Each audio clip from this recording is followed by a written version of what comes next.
let's talk about your personal experiences with anxiety or depression. So I got a lot of stories. I hate to say it, but the Lord is good. Okay. But I'll give a simple one. So for me, I don't deal well with change. Yeah.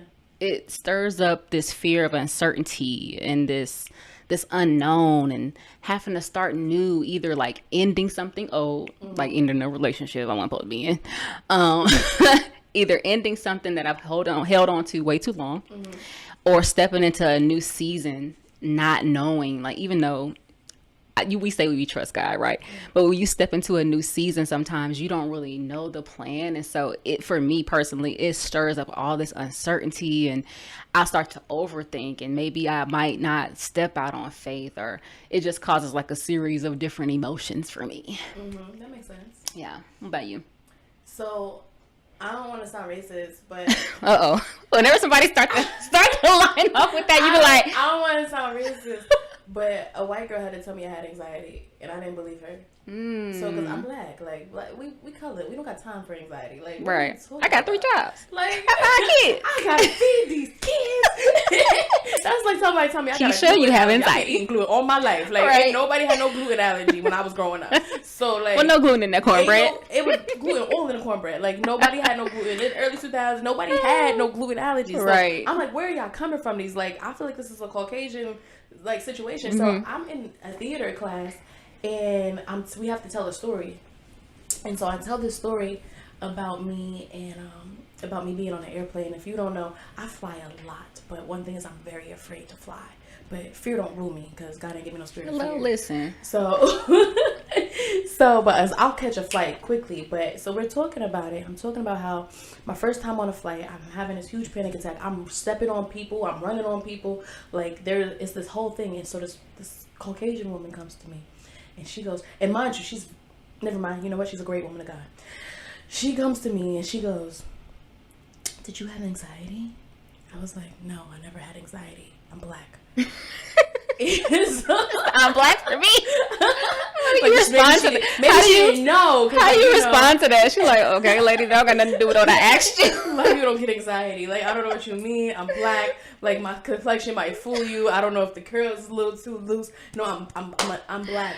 So that's not what she's like. No. When you told your story, I related a lot to it, and it sounded like a lot that I went through because I had anxiety. And I looked at her and I was like, "I'm sorry you dealt with that, but I'm black."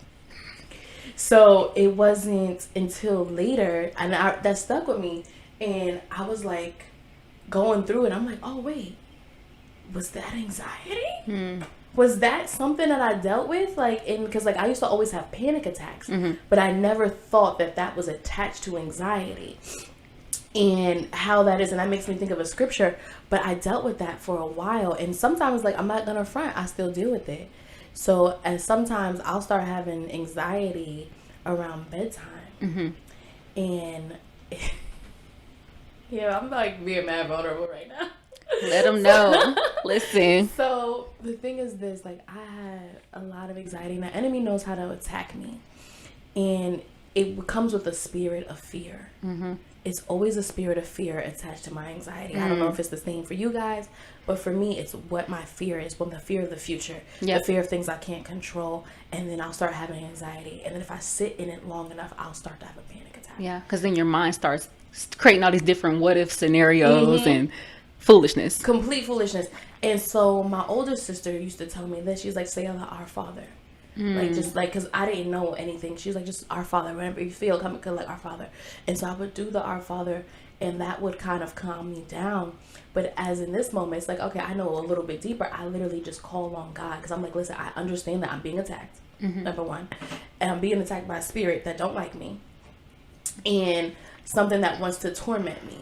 And that spirit of fear has no place here in this temple, because I am saved by grace and I'm a child of God. Listen. So this one thing that I know is that you're in high treason. Hello? Messing with me. Come on. So You better know who my daddy is, okay? I'm going to start casting you out and casting you down. And in the midst of my anxiety, sometimes I have to call on my godmother, or I call on somebody who I know can, because like if it gets too deep, I'm like, no, I'm paralyzed. Like in that place, like I know what a panic attack about to feel like, and I don't want to be in one, because once you're in, it's hard to come out. So I feel it stirring, and I'm like, all right, cool, I'm praying, but at the end of the day, you should be giving the devil a bad day every day. Every day, no days off. Every single day. So in the moment the devil starts giving me a bad day, I'm like, oh, nah, this ain't gonna work. Right. This ain't gonna work. And I don't want to sit blame the devil, because I don't want to be like one of them Christians that like scapegoat. The devil made me do it, and the devil was doing that. No, I'm not saying that. Right. But there are spirits that are tormenting spirits, and as she just read in First Samuel, that the